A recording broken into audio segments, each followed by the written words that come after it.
Live from Lagos, Nigeria, this is News Central. I'm Felicity as the weekend. The top stories tonight. U.S. representative applauds President Tinubu's response to insecurity as abducted Catholic school children regain freedom.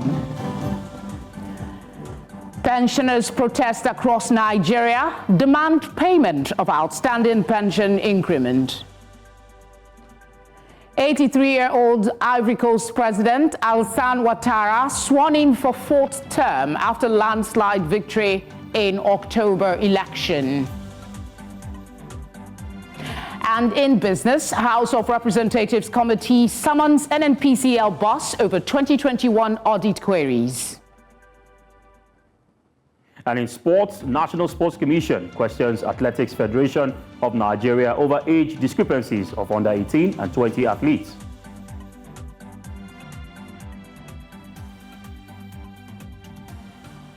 Tonight begins now.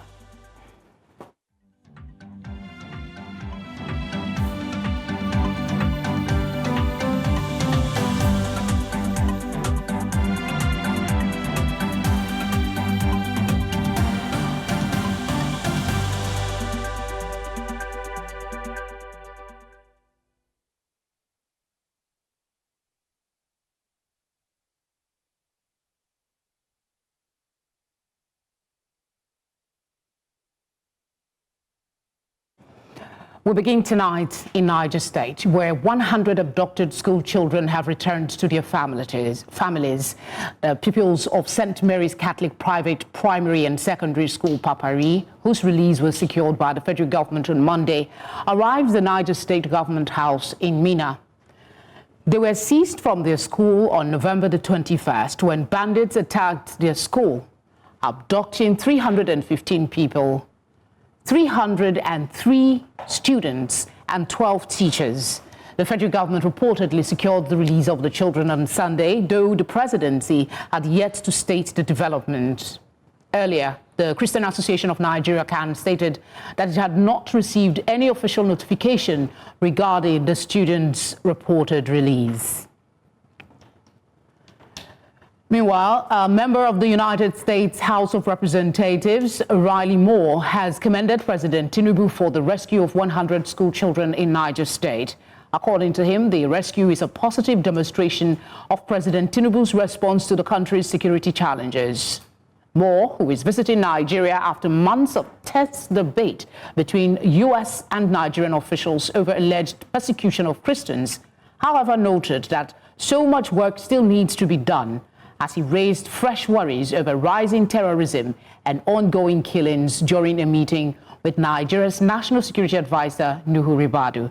He noted that the delegation and Nigerian officials examined concrete steps and actions that he believes could improve security if carried out fully. Policy analyst Yemi Saka joins me live in the studio for this conversation. With him at the other end is a security expert, Dr. Dickson Osagie. Gentlemen, thank you very much for joining us. You're welcome. It's nice to be here. Thank you for having me. Okay, so I'll start with you. 100 students rescued. What is your thought as to the accolades that's coming along? Well, I'm not surprised, and this is not me trying to blow somebody's trumpet or my trumpet.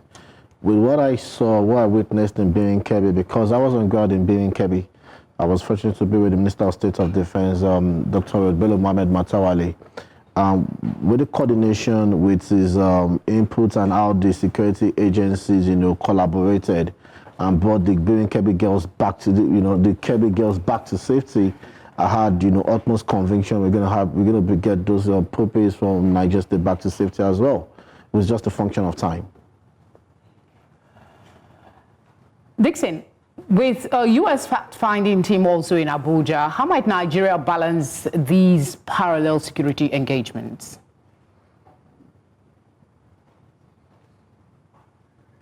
Americans that we are ready to deal with the state of insecurity in Nigeria decisively, and I've seen the actions from the presidency these few days. I'm really impressed. So far, so good, because it's not about talking. We need to carry out more actions against this terrorist guys bedeviling our great country, Nigeria. So for me, I think the American government are also looking at it very critically.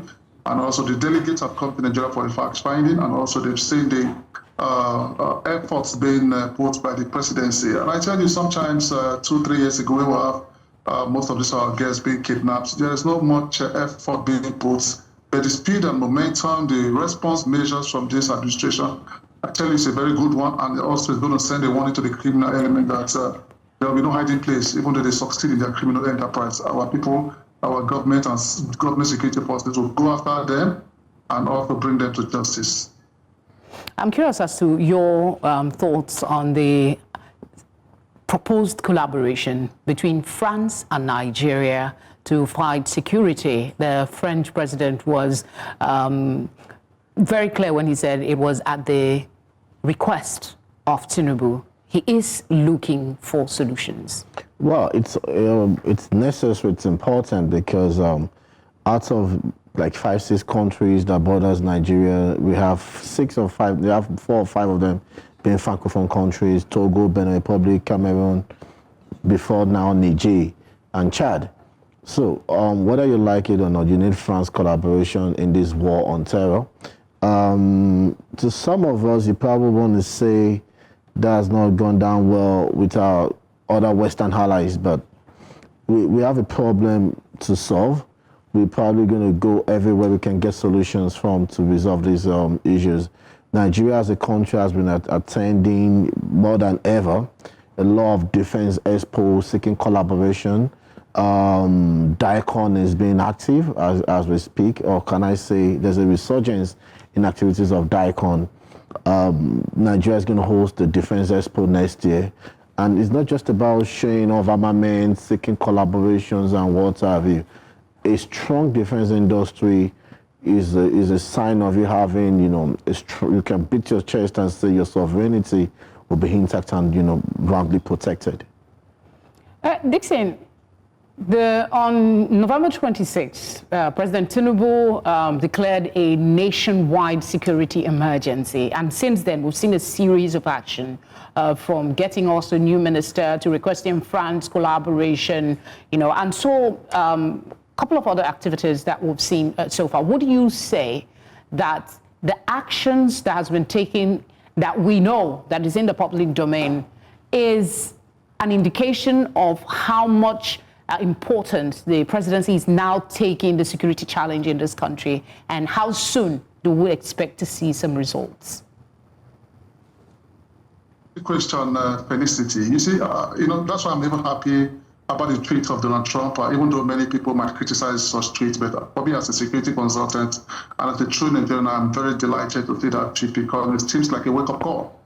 Felicity, you know very well that a lot of us have made a lot of presentations, over 700 presentations on local and international platforms, talking about the state of insecurity for a very long time. But it seems that it was the tweet of Donald Trump that, woke everybody up. But for us, I think this very administration, like President Tinubu, in the past few months, Felicity, I tell you, this man has been very, very proactive, and also dishing out orders as the commander-in-chief. Because as the commander-in-chief of the Armed Forces of the Federal Republic of Nigeria, all you just need to do is to give a marching order to your service chief, give a marching order to your national security advisor, and say, hey, I don't want this mess going all around the Nigerian territorial space, because we can't have the Nigerian Army, Navy, Air Force, and other NDAs being messed up by some group of criminal elements that are not up to 1% of the Nigerian populace. So for me, I think these actions from the presidency is a welcome development, and they must sustain it.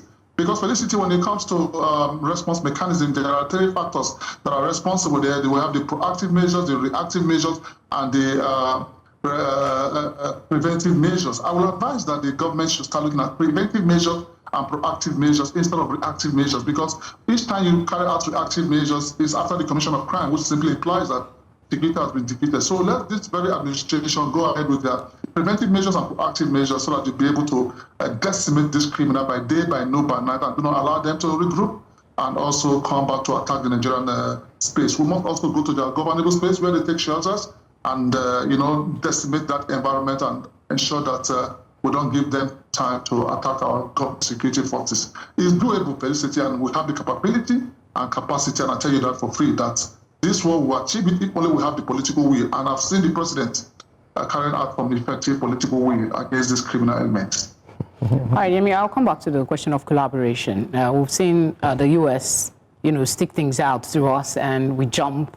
There are talks of collaboration at that end. France is saying there's need for collaboration to fight insurgency.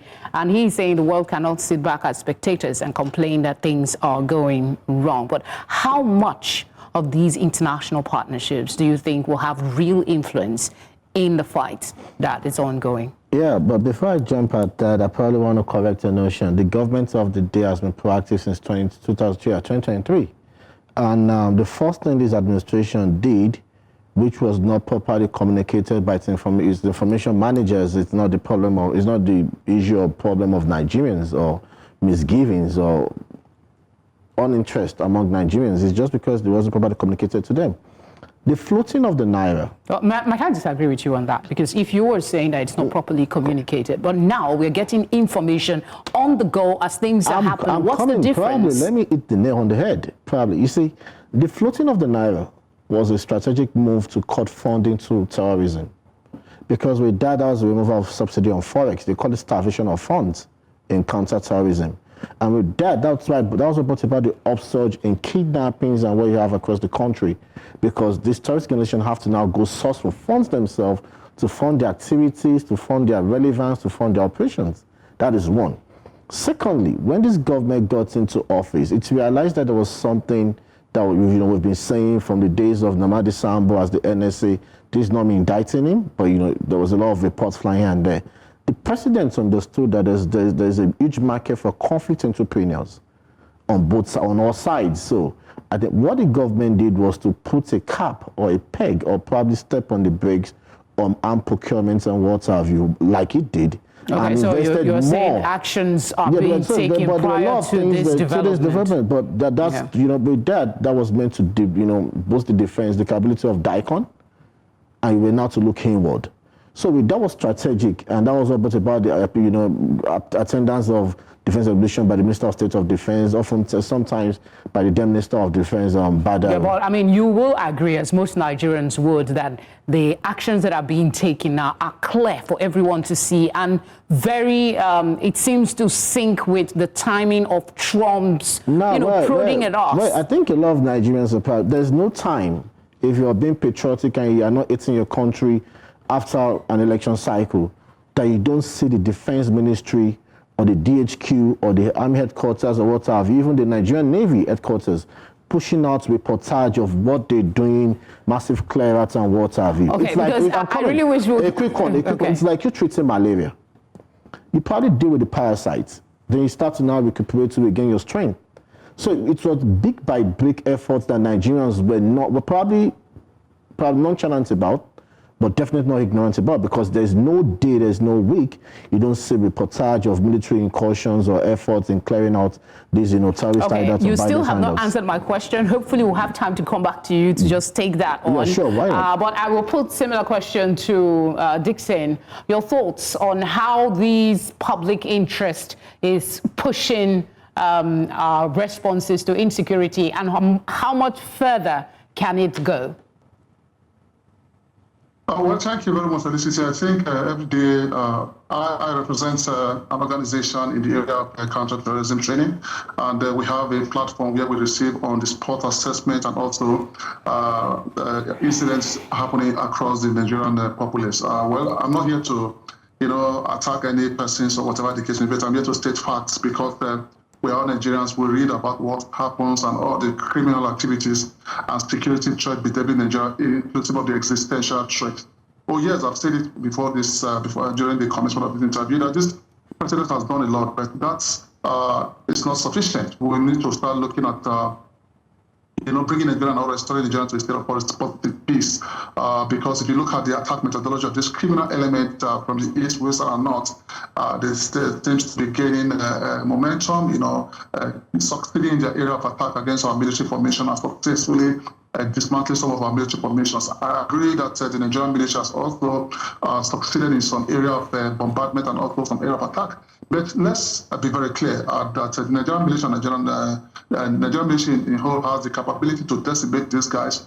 And I've advised them to stop this friendly match. For me, I think it's just a friendly match. Because I can tell you that we cannot have some group of elements that are not well trained as our officers and men, they're putting Nigeria in a state of peace and also in a state of unrest and also putting us in a negative limelight. What we should start looking at is also try to carry out the crime mapping analysis of the 6 geopolitical zone as assess what is going on wrong within this area and also ensure how we deploy from effective security strategy to decimate them and also ensure that we bring Nigeria to a state of positive peace so that we don't have some international community tweeting or having to go to Twitter or X.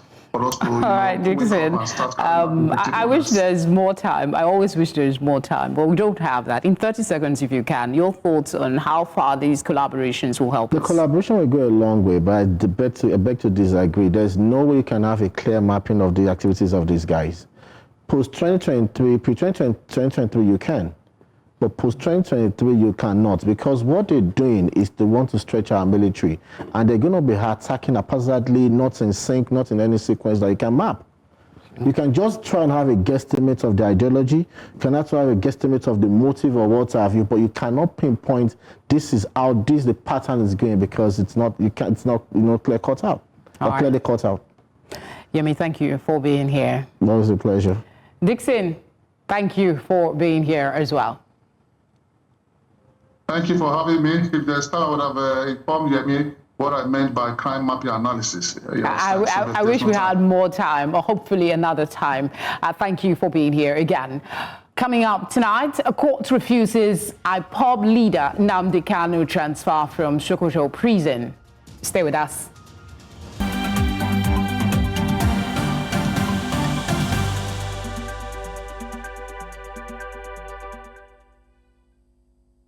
You're watching tonight on News Central. A reminder of our top stories. U.S. representative applauds President Tinubu's response to insecurity as abducted Catholic school children regain freedom.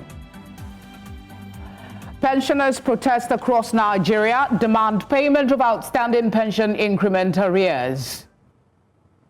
An 83-year-old Ivory Coast President Alassane Ouattara sworn in for 4th term after landslide victory in October election.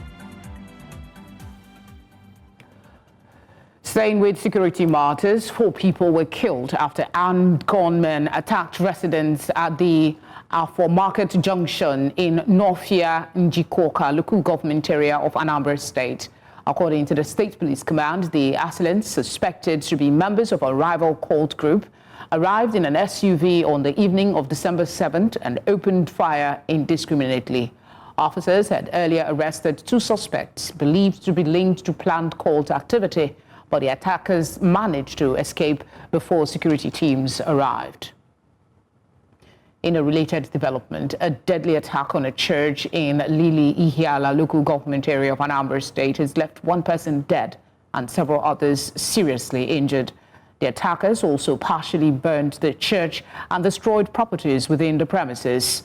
Authorities have described the attack as a grave assault on community values, targeting worshippers and undermining peace, life, and freedom of religion. The Anambra State Police Command says it has intensified operations, deploying joint security teams, improving surveillance, and following all leads to track down those responsible. A federal high court in Abuja has refused to grant a motion ex parte seeking the transfer of Nnamdi Kanu, leader of the proscribed indigenous people of Biafra, IPOB, from Sokoto Correctional Facility. The IPOB leader was remanded in Sokoto prison following his conviction on a 7-count terrorism-related charge by Federal High Court in Abuja on November 20. Kanu is seeking an order compelling the federal government and the Nigerian Correctional Service to transfer him from the Sokoto Correctional Facility to a custodial facility within the jurisdiction of the court. Alternatively, he sought an order transferring him to the court's immediate environs, such as the Suleja or the Kefi Custodial Center, for the purpose of enabling him to effectively prosecute his constitutionally guaranteed right of appeal. But James Omotosho, the presiding judge, held that the beliefs sought cannot be brought through ex parte. To welfare matters and one of our top stories tonight. Here in Lagos, retirees converged on the Tafawa Balewa Square in a peaceful protest demanding the payment of their long overdue entitlements. They say, despite the federal government's approval of a 25,000 naira palliative in 2023 and the increase of their monthly pension arrears to 32,000 in 2024. None of these funds has reached them. News Center's Victor Mbadike has the details. Drawn from various parastatals, these senior citizens said they have been pushed to the edge,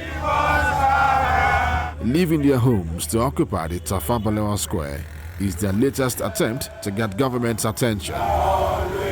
For years, they have waited with countless promises and government approvals, yet not a single payment has reflected in their accounts. This year, in the president's speech of President Tinubu, he said it categorically that he has paid 12 million for neighbor Nigeria, 3 months palliative of 25,000 naira.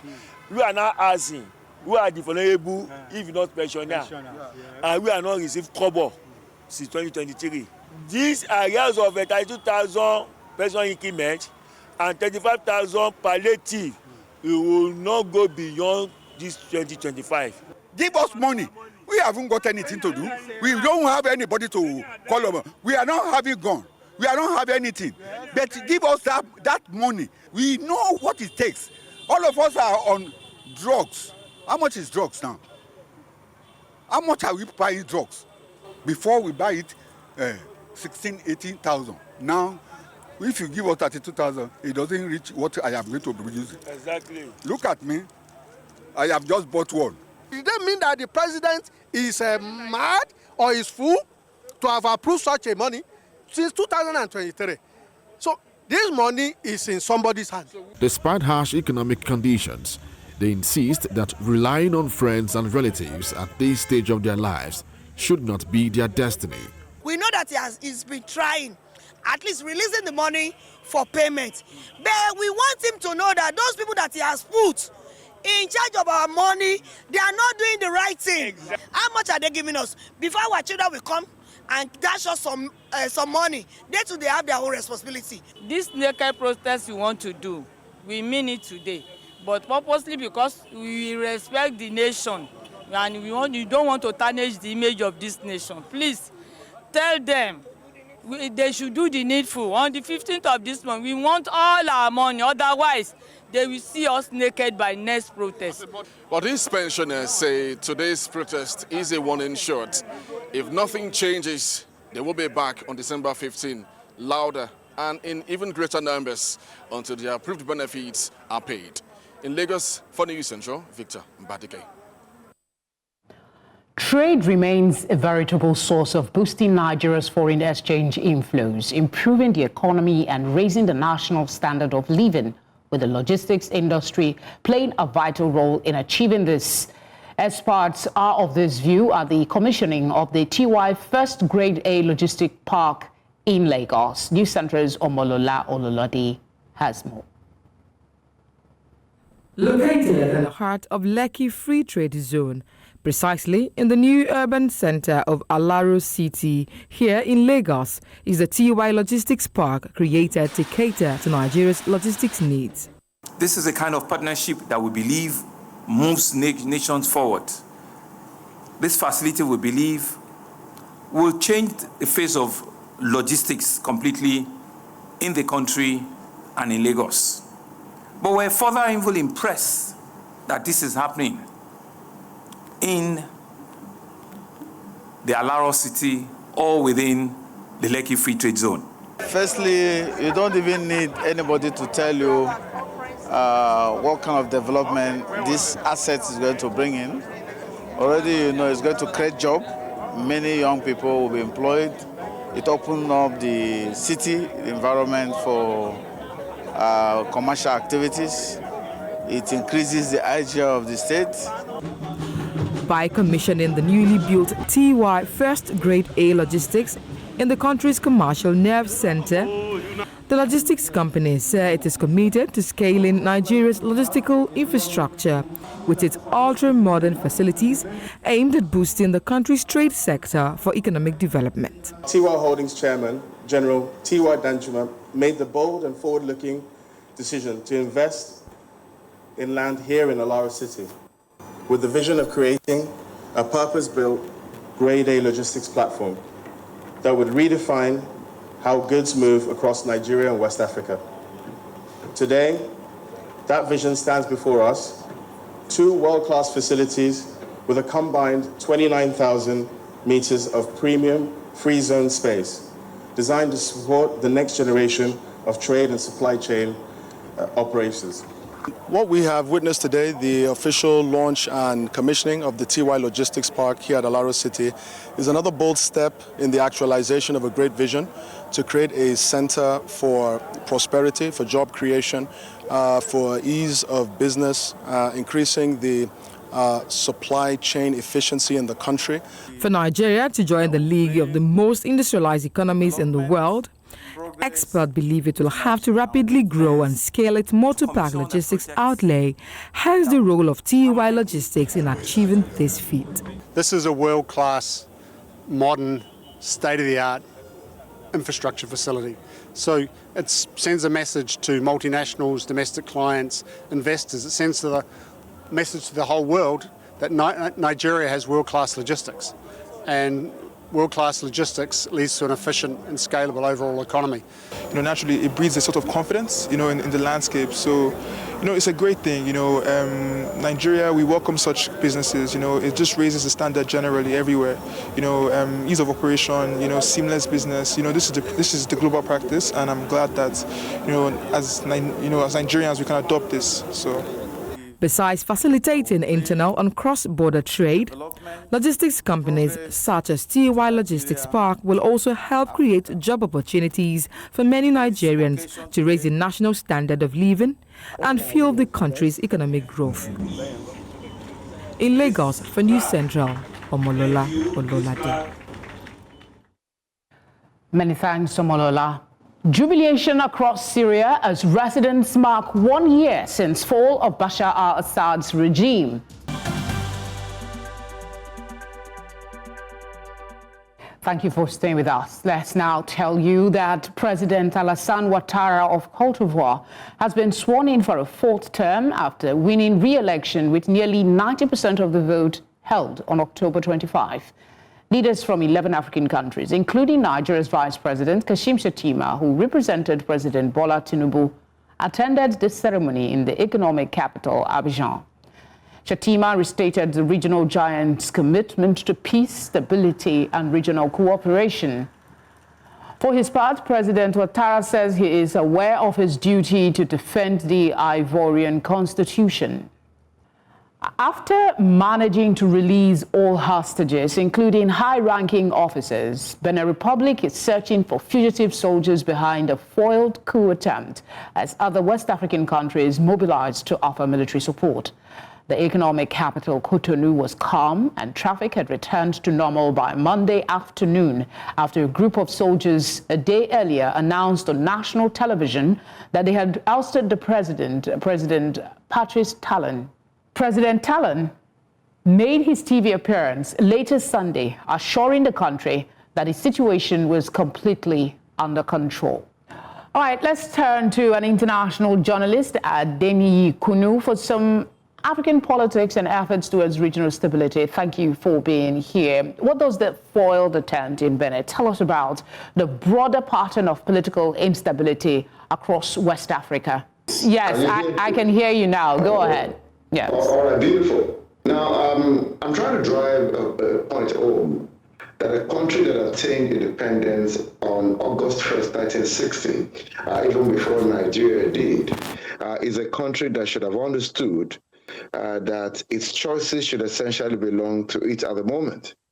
Benin Republic is a microcosm of 19 other countries that the French actually colonized on the African continent out of over 50 countries, especially in this side of Africa.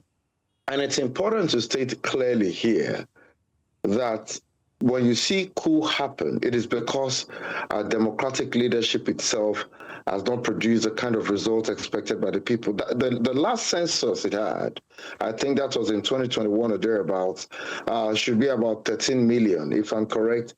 And you're talking about 13 million people, population that is less than that of Lagos, and you're talking about a country whose president, the same Talon, since 2018, has actually made it difficult for members of the opposition to be able to vie for the presidential position. And he has also ensured that members of parliament who are essentially under his leadership and guidance will only have to give about 10% approval to anybody who wants to emerge president, first being an aspirant in any presidential election. So 2018 to now, that is 7 years. What democracy is that? In France, it's 5 years. In some other countries, it's 5 years. But 2018 to 2025, that is 7 years. So when we see such coups happen, it is because over time, people have actually been kept at a position where they shouldn't have been, and it has become very difficult for them to actually experience what I call the kind of jojo that happens between the leadership and the people being led. So for me, I do not think there's anything that I need to be so happy about regarding the fact that we're talking about a country whose people, particularly the army, essentially part of the Benin Republic people, revolted because of something that perhaps wasn't being done right. So for people to come out and actually condemn the coup plot, it is time to actually do a re-examination of French's incursion into these West African countries where we had the most coup in the past 4 or 5 years, and to do a re-examination of its very, very unfavorable policy of assimilation, where every country, virtually all the countries colonized by France, had such a problem. In fact, let me say this for the record. France colonized Algeria, but their exit from Algeria was very brutal, was very bloody, because the Arabs totally rejected the style of leadership that they brought to the table. And I'm hoping sincerely that many other countries of our kind of skin color, non-Arab, will be able to look at what France has not done right. Let me give you quite a number of pictures here, if you permit me. And if you've got questions, maybe I'll just pause on my thought while I wait to hear you, please. Okay, I was going to, we have such a short time. Nigeria was said to be instrumental in foiling the coup in Benin Republic. Now, there are questions. Why same effort was not adopted in other West African countries which were taken over by the military? Can you reiterate your question, please? Nigeria was instrumental to the foiling of the coup attempt in Benin Republic. And the question is, why similar effort was not expended in other African countries which were taken over by the military? We have Mali, we have Niger, we have Guinea-Bissau. I think there's one other country as well. Well, let's understand that Benin Republic is closest to us, to the east of Nigeria. And if you talk about certain ethnic affiliation, you have Yoruba people ancestrally connected to Nigeria who live there. Then it's going to be a little bit more difficult to be able to get into a place like Mali. Mali is bigger in terms of the land size. Benin Republic is smaller. So Benin Republic is about 10% of Nigeria's geographical area. So you'd find out that it's always easy to get into Benin Republic and to actually help Benin Republic deal with things that you want to go to Mali or Guinea that are at a distance from us. In terms of the military structure of Mali, Guinea, and Burkina Faso, they are more structured than us. And do not forget also that at some point in time, the president had wanted to, more or less use the ECOWAS military or allied force to go into even Niger Republic that is bigger than us. Niger Republic is over 1 million square kilometers, but Nigeria is just about 900,000 plus. So I'm saying here that it would not have been easy. But at the same time, let us understand that perhaps the country is wary of allowing such a thing happen here. Don't forget, we've talked about a military coup that they denied earlier, that almost took place also in Nigeria. That's some months ago, but that was not allowed to happen because of certain information. And for many who perhaps didn't understand, don't forget that the October 1st broadcast was done recorded instead of the live session that it usually would have been. So let's make that clear, that perhaps these coups are not happening because the military suddenly realized that they can come back to power. The military perhaps is disaffectioned, as it were, with the kind of deals that are being doled out to people. Look at Nigeria, now, for instance, that helped the Republic. Yes, in terms of wealth, in terms of population and everything, we are far more. I said it earlier, Benin Republic, the population is not up to that of Lagos. So we are stronger, we are better equipped, then because of the proximities to prevent it. Because if you look at it, if any coup happens, there's likely going to be proliferation of arms into the country, and some persons will make home here while they may be striking Benin Republic from here. So the government perhaps is precautious or taking precautious steps not to allow that to happen. But the lesson to be learned from all of this is that as democracy really have been favorable to the African people. Let's look at West Africa, our own region. In West Africa, you have certain leaders who should have held elections. Let's look at Ivory Coast, for instance. 2 persons that should have taken over from Alassane Ouattara died suspiciously, and also they keep getting the continual support of France.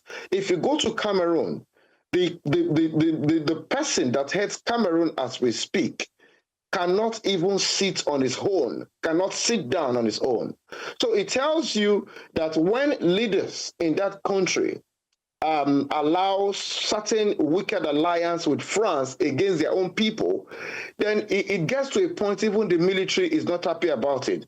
From, for instance, Congo Brazzaville, Sassou Nguesso of this world, if you come to Equatorial Guinea, you just find out that in many of these countries, certain things have not gone well with how the supposed democratic leadership have continued to treat their people.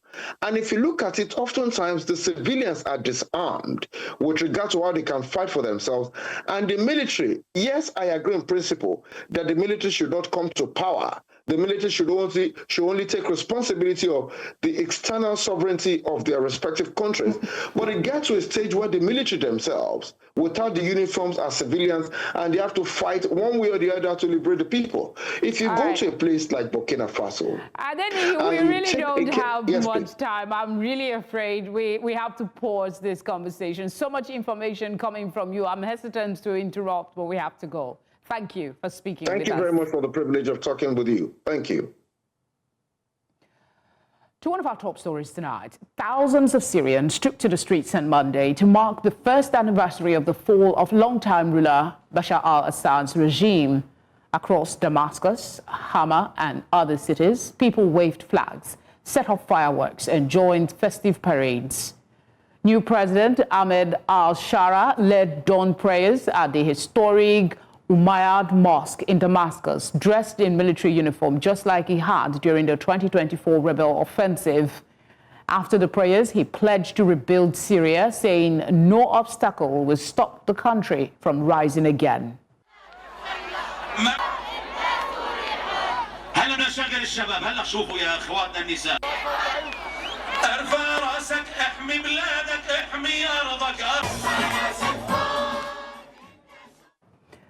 Tonight returns with business, sports, and entertainment news. Stay with us.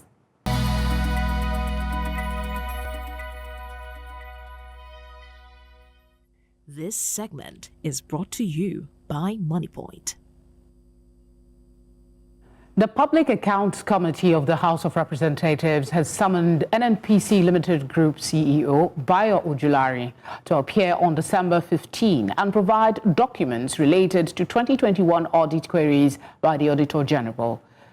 The committee expressed frustration over NNPCL's repeated failure to comply, citing absent submissions and unexcused delays.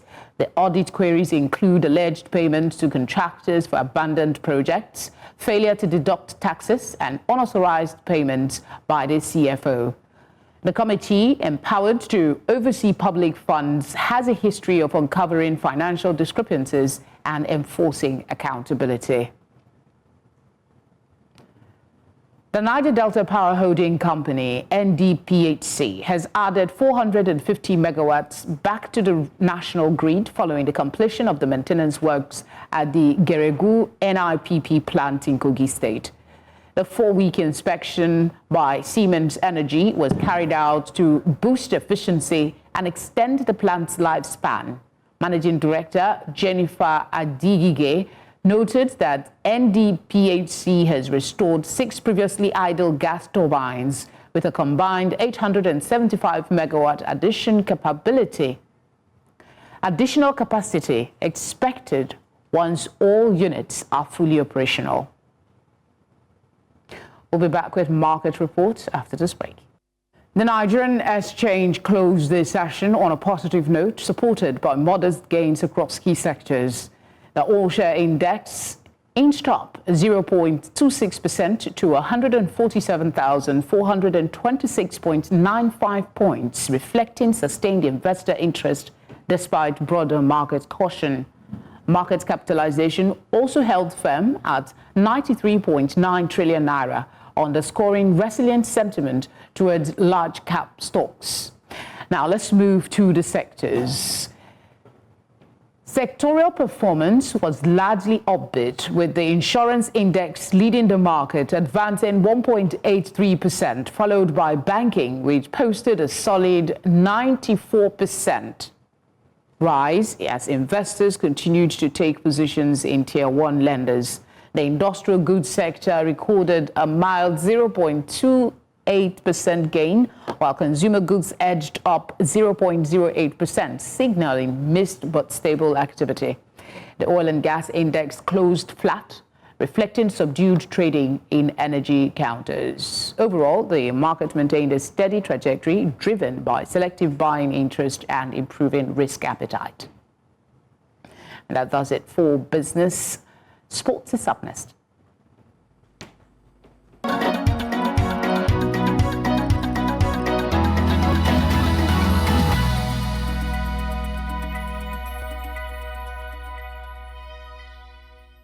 This segment is brought to you by MoneyPoint.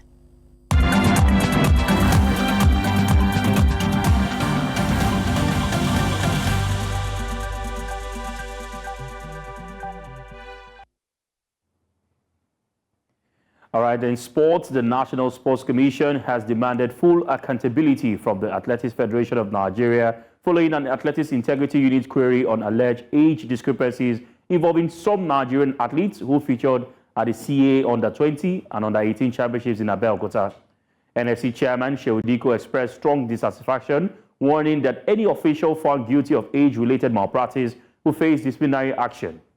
Director General of the NSC, Bukola Olopade, stressed that the AFN must demonstrate competence and restore confidence, noting that the Commission will no longer tolerate administrative lapses that lead to international embarrassment. And now to flag football, the 2025 Congress of the International Federation of American Football has approved the associate membership of the Nigerian American Football Association. This recognition comes on the heels of an extraordinary year for American football in Nigeria. At the first ever IFAF Africa Flag Football Continental Championships, both the men's and women's national teams achieved historic success, winning gold and securing their place as Africa's representatives at the 2026 IFAF Flag Football World Championship in Düsseldorf, Germany.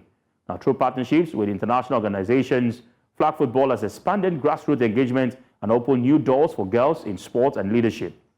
NAFA and its partners are committed to reaching 150,000 girls across Nigeria by 2030 through flag football, further cementing the Federation's role in advancing gender inclusion and opportunity.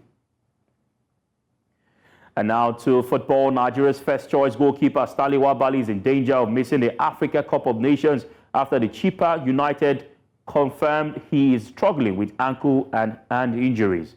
The 29-year-old who starred in Nigeria's run to the 2023 final and has earned 27 caps has not played since the World Cup playoff loss to DR Congo. His club coach says recovery remains uncertain, with a hand injury potentially requiring surgery. Nwabali's named in Nigeria's provisional squad for the final list is still pending.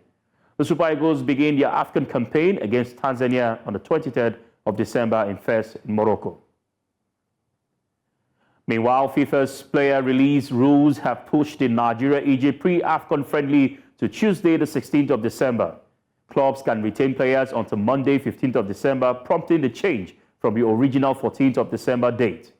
The match in Cairo will now be treated as a practice game, allowing both sides to use more than 5 substitutes. Nigeria in Group C opens the 35th Africa Cup of Nations against Tanzania on the 23rd of December, then face Tunisia on the 27th of December and Uganda on the 30th of December. Egypt in Group B will compete against South Africa, Angola and Zimbabwe at the Stade d'Agadir in Morocco. And that wraps it up on Sports Update tonight. I'm Favor Itua. Entertainment is up next with Sam Dandy.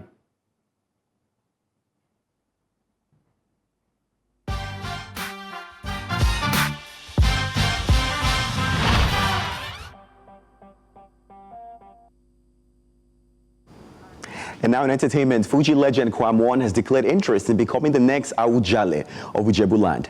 He claims in a formal letter that he is a bona fide son of Fushegbewa ruling house and qualified to contest for the throne. His announcement has sparked wide public attention and cultural debate. But the Jaidara family has denied any genealogical link to the singer and challenged him to provide proof of his ancestry. The demand for strict lineage verification has thrown his ambition into some controversy and reignited conversations around tradition, heritage, and celebrity influence.